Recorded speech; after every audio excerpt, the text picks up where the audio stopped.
Hi sports one viewers, welcome back after a long time. In fact IPL உடைய preview வீடியோவுக்கு பிறகு பெரிதாக என்னால் வீடியோ போட முடியவில்லை. என்னுடைய குடும்ப சூழல் மற்றும் தனிப்பட்ட பணிகள் காரணமாக, அந்த நெருக்கடிகள் காரணமாக என்னால் தொடர்ந்து வீடியோ போட முடியல. மீண்டும் கம்பேக் கொடுக்குறேன். ஆனா இந்த சுச்சுவேஷன்லயா அப்படின்னு யோசிக்கிற மாதிரி ஒரு சுச்சுவேஷன். எனக்கு பிடிச்ச ஒரு Indian test cricketer after Sachin Tendulkar.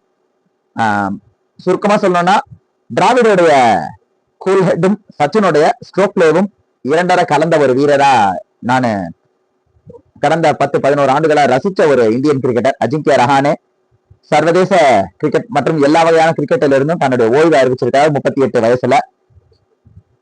2008 காலகட்டத்தில் ஐபிஎல்ல அறிமுகமானவர், மும்பை இந்தியன்ஸ்க்காக அறிமுகமானார். முதல் போட்டியிலேயே ரன் எதுவும் எடுக்காம out ஆயிருந்தாரு.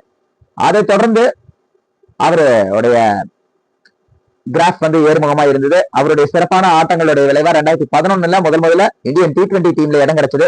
38 ball 61 run with 12 boundaries against England in England. இதுதான் அவருடைய T20ல டெபியூல அடிச்ச ஸ்கோர். அதே தொடர்ந்து 41 ball 40 run against England in England. இதுவும் ஓடிஐல அடிச்ச டெபியூ ஸ்கோர். சோ இப்படிதான் அவருடைய லிமிடெட் ஓவர்ஸ் டெபியூ சூப்பரா மங்களகரமா அதிரடியா தொடங்குச்சு. இப்படி அதிரடியா விளையாடிட்டு இருந்த ரஹானேக்கு இந்தியன் டீம்ல தொடக்க காலத்துல கிடைச்சது என்னவோ ஒரு ட்ராலி பாயா தான் டீமுக்குள்ள இருந்தாரு. டோனியோடைய கிட்டத்தட்ட பாதி கேப்டன்சி வரைக்கும் அவருக்கு இடம் அந்த மாதிரி ஒரு ட்ராலி பாய் அப்படின்ற ஒரு இடம் தான். அதுக்கு பிறகு அவருக்கு ஓப்பனிங்ல மட்டுமே ஆட முடியுமா அப்படின்னு சொல்லி ஓப்பனிங்ல நிறைய காம்படிஷன் இருந்ததுனால அவரை மிடில் ஆர்டர்ல டோனி ட்ரை பண்ணாரு. அதுவும் கிளிக் ஆனாரு. அதுலயும் சிறப்பான பேட்டிங்க செஞ்சாரு. 2015 வேர்ல்ட் கப்ல ஒரு 2 டவுன் பேட்ஸ்மேனா இந்தியாவுக்காக நல்ல ஒரு டீசென்டான கான்ட்ரிபியூஷன்ஸ் மேட்ச் பை மேட்ச் கொடுத்துக்கிட்டே இருந்தாரு. அதுலயும் 2015 வேர்ல்ட் கப்ல சவுத் ஆப்பிரிக்காக்கு எதிராக அவர் அடிச்ச அந்த பிளஸ்டரிங்கான 79 மறக்கவே முடியாதுன்னு சொல்லலாம். அதே 2015 சீரீஸ்ல மும்பை வாங்கடையில வச்சு அதே சவுத் ஆப்பிரிக்காவுக்கு எதிராக 58 பந்துகள்ல 87 ரன்களை வெளுத்து கட்டினாரு. ஸ்டெயின் மோர்க்கல் மாதிரியான பந்து வீச்சாளர்களை பவுண்டரிகளும் சிக்ஸர்களுமா பறக்க விட்டாரு.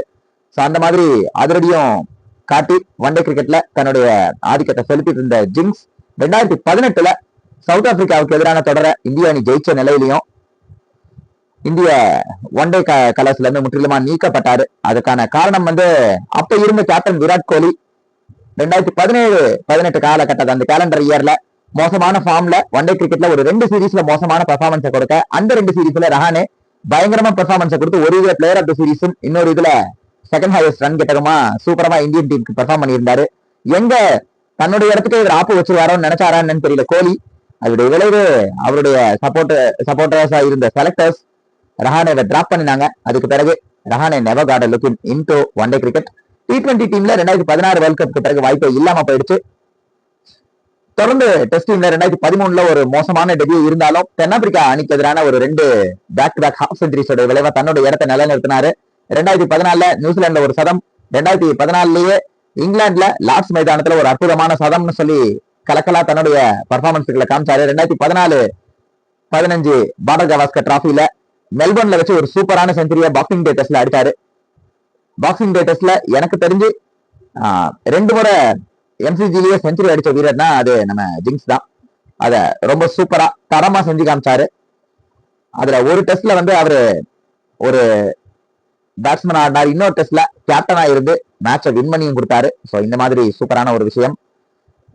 ஜிங்ஸ் அப்படின்னு சொன்னாலே அவருடைய செல்ஃப்லெஸ் பேட்டிங் தான் பெருசா ஞாபகத்துக்கு வரும். டீமுடைய கோர்ஸ்க்காக நிதானமா ஆடுறதும் அதிரடியா ஆடுறதுன்னு சொல்லி எல்லா வகையான கியர்ஸையும் ஷிஃப்ட் பண்ணி எந்த வகையான ஃபார்மேட்டா இருந்தாலும் எந்த வகையான பேட்டிங் பொசிஷனா இருந்தாலும் தன்னை அடாப்ட் பண்ணிக்கிட்டு அதுல ஆடின ஒரு சூப்பரான ஒரு வீரர். 2015 வேர்ல்ட் கப்ல சூப்பரா ஆடினாலும் 2018 பிறகு நெவர் காட் எ லுக் போது அவர் 2019 வேர்ல்ட் கப்ல ஜிங்ஸ் மாதிரி ஒரு வீரர் இருந்திருந்தா இந்தியன் டீம் வேர்ல்ட் கப் ஜெயிச்சிருக்க கூட வாய்ப்பு இருந்திருக்கலாம். அத இந்தியன் டீம் கோட்டை விட்டதுக்கு ரஹானே டிராப் பண்ணி அவரை ஓரம் கட்டினதும் ஒரு காரணம் அப்படின்னு சொல்லி நான் ஃபீல் பண்றேன். அதற்கு பிறகு 2 பிஜிடி சீரீஸ் ஃபைனல்ஸ் விளையாடணும். 2 சீரீஸ்லயுமே ரஹானே டாப் ஸ்கோரரா இருந்தாரு. 2 ஃபைனல்ஸ்லயுமே அன்பார்ச்சுனேட்லி இந்தியா 2 ஃபைனல்ஸ்லயும் லூசிங் சைட்ல தான் எண்ட் அப் பண்ணினாங்க. அதுக்கு பிறகு அவர் கொஞ்சம் ஹியர் அண்ட் தேர் கொஞ்சம் கன்சிஸ்டன்சில ஸ்ட்ரகிள் பண்ணாரு, இன்ஜுரிஸ்ல ஸ்ட்ரகிள் பண்ணாரு. அதே மாதிரி ஒரு இன்னிங்ஸ்ல 8 கேட்ச் பிடிச்ச ஒரு அட்டகாசமான ஸ்லிப் ஃபீல்டர் அப்படின்ற ஒரு ரெக்கார்டும் ரஹானேவுடைய பேர்ல இருக்குது. இந்த ரெக்கார்டை யாருமே செஞ்சதில்லை இந்தியன் டீமை பொறுத்த வரைக்கும். ஈவன் பெஸ்ட் ஸ்லிப் கேச்சரா கருதப்படக்கூடிய ராகுல் டிராவிடர் கூட மிஞ்சிற அளவுக்கு ரஹானேவுடைய ஸ்லிப் கேச்சிங் மற்றும் அவுட்ஃபீல்ட் கேச்சிங் சூப்பரா இருந்திருக்கு. ஸோ இந்த மாதிரி தன்னுடைய ஸ்டாண்டர்டுக்கு சூப்பரா விளையாடி இருக்கிறார். டிராவிட் மாதிரி ஒரு கூல் ஹெட்டோட, சச்சின் மாதிரி கிளாசிக்கல் ஸ்ட்ரோக் பிளேவோட. சச்சின்ல இன்ஃபேக்ட் ரஹானேவுடைய பேட்டிங்க கூர்ந்து பார்த்துருந்தீங்கன்னா தெரியும், ரஹானே ஆடுறாரா சச்சின் ஆடுறாரா அப்படின்னு தெரியாத அளவுக்கு அப்படியே சச்சினுடைய கேமை அப்படியே வந்து அச்சு அசலா நம்ம கண்ணாடி படம் பிடிச்சு காட்டின ஒரு வீரர். அதுவும் பர்டிகுலர்லி அக்ராஸ் ஆல் கண்டிஷன்ஸ்ல காட்டின ஒரு வீரர் வந்து அஜிங்கியா ரஹானே. அந்த வீரரை இதுக்கு பிறகு வித் பேட் இன் ஹேண்ட் நம்ம பெருசா பாக்குறதுக்கான வாய்ப்புகள் இருக்காது. இதுக்கு ஐபிஎல் ஆடுவாரா, அதற்கான பதிலும் இல்லை. ஆல் ஃபார்ம்ஸ் ஆஃப் கிரிக்கெட் அப்படின்னும் போது இன்க்ளூடிங் ஐபிஎல்ன்றதை நம்ம பொறுத்திருந்து பார்க்கணும். ஸோ இப்போ நாம சொல்லிக்கிற ஒரே விஷயம், happy retirement to our best, in fact my most favourite cricketer after Sachin Tendulkar, Ajinkya Rahane. So உங்களுக்கு பிடிச்ச பெஸ்ட் ரஹானே மொமெண்ட்டை கமெண்ட் செக்ஷன்ல போஸ்ட் பண்ணுங்க. ரஹானேவுடைய ரிட்டையர்மெண்ட் காலத்தின் கட்டாயம் அப்படின்னு சொல்லி உணர்றீங்களா? இன்னும் ரஹானேக்கு இந்தியன் டீம் சான்ஸ் கொடுத்திருக்கலாம் அப்படின்னு சொல்லி உணர்றீங்களா? பதில்களை கமெண்ட் செக்ஷன்ல போஸ்ட் பண்ணுங்க. வீடியோ பிடிச்சா லைக் பண்ணுங்க. மறக்காம உங்களுடைய நண்பர்களுக்கு வீடியோவை ஷேர் பண்ணுங்க. நம்ம ஸ்போர்ட்ஸ் 7 சேனலை சப்ஸ்கிரைப் பண்ணி ஆதரவு கொடுங்க. நன்றி, வணக்கம்.